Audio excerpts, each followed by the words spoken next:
वर्तमान समय की परिस्थितियों की भीषणता, भयावहता से हर व्यक्ति परिचित है।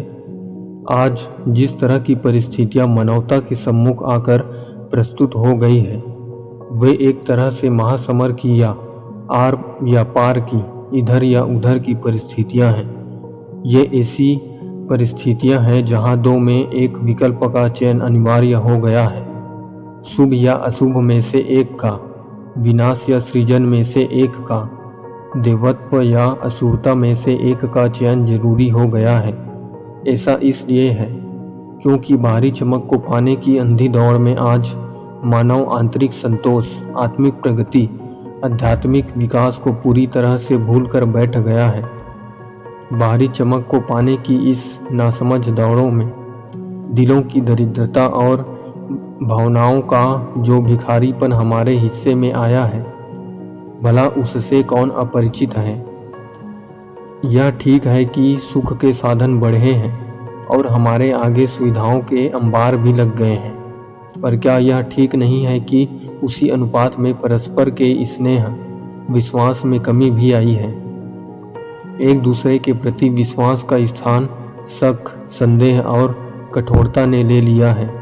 दुनिया की दूरियां घटी हैं, पर उसी अनुपात में लोगों के दिलों के फासले बढ़े भी हैं। आज की परिस्थितियां हम में से प्रत्येक जागृत आत्मा से यही आह्वान करती है कि इस अंधकार से, अवांछनीयता से लड़ने के लिए हम हमारे भीतर प्रकाश को पैदा करें। कितना भी गहन अंधकार क्यों न हो, प्रकाश की एक छोटी किरण वहां पहुंचती है तो वो अंधकार तिरोहित हो ही जाता है।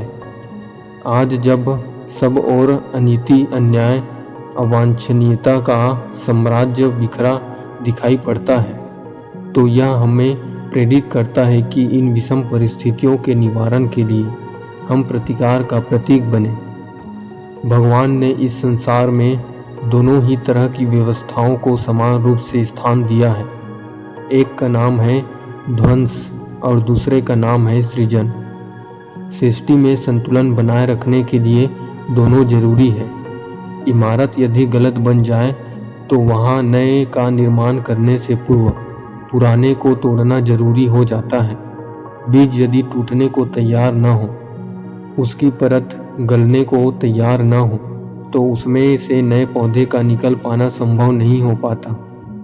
चिकित्सक यदि सर्जन के लिए तैयार न हो तो ट्यूमर को निकाल पाना संभव नहीं हो पाता।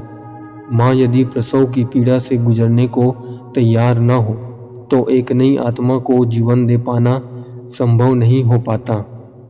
नींव का पत्थर यदि टूटने को तैयार न हो तो एक इमारत का बना पाना संभव नहीं हो पाता। टूटना और टूटे के स्थान पर नए का बनना, ये दोनों प्रक्रियाएं एक दूसरे से विपरीत दिखते हुए भी एक दूसरे के साथ गहराई से जुड़ी हुई है। ध्वंस की आवश्यकता, प्रतिकार की आवश्यकता इसलिए पड़ती है ताकि अवांछनीय तत्वों को, अनर्गल तत्वों को हटाया जा सके।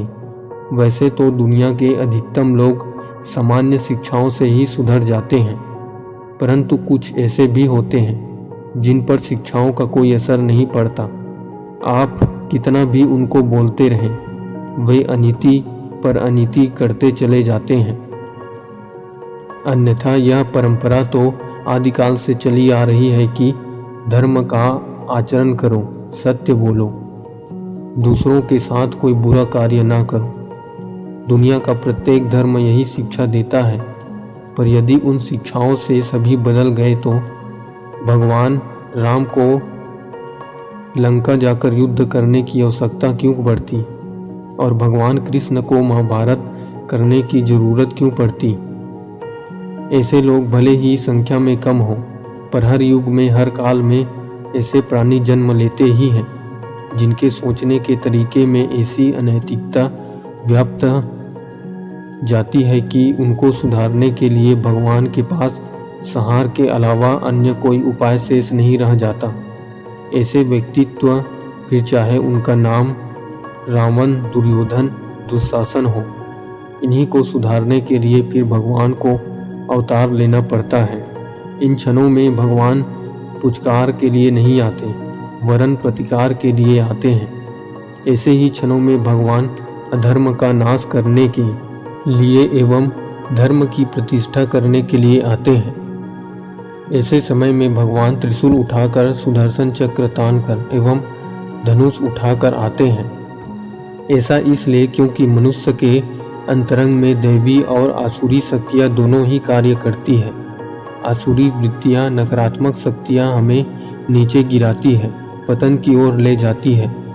जैसे पानी बिना किसी विशेष प्रयास के ढलान पर लुढ़कता चला जाता है, वैसे ही मनुष्य की दुष्प्रवृत्तियाँ बिना किसी के सिखाए, बिना किसी बाहर के प्रशिक्षण के पतन की ओर बढ़ती चली जाती है और फिर व्यक्ति का, समष्टि का, दोनों का संतुलन बिगड़ जाता है। ऐसी स्थिति में मनुष्य के अंतरंग का परिष्कार भी आवश्यक हो जाता है और वातावरण का परिशोधन भी आवश्यक हो जाता है। यदि कूड़ा करकट घर में भरता जाए और कोई झाड़ू ना लगाए तो क्या होगा? यदि शरीर पर मैल की परतें चढ़ती जाए और कोई नहाए तो क्या होगा? ऐसी स्थिति में बदबू इतनी भर जाएगी कि रहना मुश्किल हो जाएगा। इसलिए आज की परिस्थितियां यह आह्वान करती है कि हम अनीति का प्रतिरोध करने के लिए समय पर तैयार हों। अंधेरे का विरोध करना इसलिए जरूरी होता है ताकि समय रहते उसे यह संदेश दिया जा सके कि हमें आपका आतंक स्वीकार नहीं। यदि हमें कोई गलत करता दिखाई पड़ता है और हम उसकी हाँ में हाँ मिला देते हैं तो हम उसे पाप करने की खुली छूट भी दे देते हैं। यदि ऐसे में हम सीना तान कर खड़े हो जाएं कि हम गलत आदमी नहीं हैं और आपके गलत काम में सहयोग नहीं करेंगे तो बुराई ज़्यादा दिन टिक नहीं पाती। आज की परिस्थितियां हमें जागृत आत्माओं से ऐसे ही एक सशक्त प्रयत्न करने की मांग करती है। आज के लिए बस इतना ही। अगर जानकारी अच्छी लगी हो तो इस वीडियो को अपने दोस्तों, रिश्तेदारों में लाइक, शेयर और सब्सक्राइब कर सकते हैं। मिलते हैं अगली वीडियो में।